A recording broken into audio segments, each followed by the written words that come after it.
ఆయన తెలుసుకోవాల్సింది ఒక్కటే, ఈరోజు జగన్మోహన్ రెడ్డి గారు ఈ రాష్ట్రాన్ని నువ్వు అప్పుల్లో ముంచేసి వెళ్ళినా, రాష్ట్రాన్ని విడగొట్టినా, జగన్మోహన్ రెడ్డి ముఖ్యమంత్రి చేసింది చంద్రబాబు నాయుడు గారే, నేను మంత్రిని చేసింది కూడా చంద్రబాబు నాయుడు గారే. మెదడు మోకాళ్ళు పెట్టుకుని మాట్లాడతావేమో కదా. ఉదయం లేచిన కాంచి సాయంత్రం వరకు కూడా, రాత్రి పడుకునేంత వరకు కూడా సమయం సందర్భం లేకపోయినా సరే ఎంతసేపు చంద్రబాబు నాయుడు గారిని విమర్శించడానికి ప్రయత్నిస్తావు. కానీ తమరు చేసింది ఏమైనా ఉంటే చెప్పొచ్చు కదా, కొన్ని ఆ విధంగా ఆలోచించవచ్చు కదా.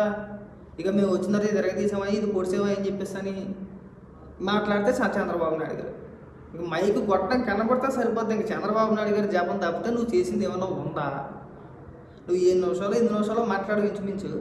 ఆ 8 నిమిషాలు కూడా జగన్మోహన్ రెడ్డికి బంద్ చేయడం, చంద్రబాబు నాయుడు గారిని విమర్శించడం తప్పితే తామరు ఏం చేశారో మాకు అర్థం కావట్లా.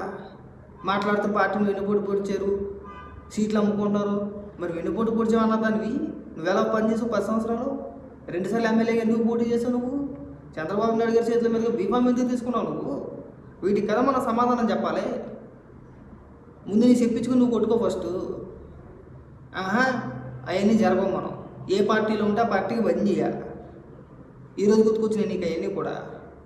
నీ గురించి మాట్లాడడానికి మాకే సిగ్గేస్తుంది. ప్రతిసారి నీ గురించి ఏం మాట్లాడతావు లేకపోతే ఒక్కొక్కసారి తెలుసా, అంత చండాలంగా అంత సిరగ్గా మాట్లాడతావు. రాష్ట్రం నిలబొట్టిందంటే చంద్రబాబు నాయుడు గారు అంట. నేను అందుకే అనేది, నీ మెదడు మోకాల్లో పెట్టుకుని తిరుగుతున్నావు రోజా అని చెప్పేసి అని. అప్పుడు గొప్ప చేశారు, ఎందుకు రిలీజ్ చేయలేదు మరి శ్వేతపత్రం? ఒక వైట్ పేపర్ రిలీజ్ చేసుకుంటే అయిపోయింది కదా. అప్పుడే మీరు అధికారులకు రాగానే ఇగో రాష్ట్ర అప్పులు ఎంత చంద్రబాబు నాయుడు గారు ఎన్ని అప్పులు చేశాడని చెప్పేసి అని. ఇప్పుడు తమరాన్ని చేశారు అప్పులు, ఒక వైట్ పేపర్ రిలీజ్ చేయండి. ఇగో జగన్ వచ్చిన తర్వాత ఇన్ని అప్పులు చేశాడని చెప్పేసి అని. ఇలాంటి సొల్లు పురాణాలు పనికి మాటలు మాట్లాడడం 100 మాటలు మేము కూడా మాట్లాడేస్తాం. వినేవాళ్ళు చూస్తూ ఉంటారు కదా, జనం అయితే ఉన్నారు కదా.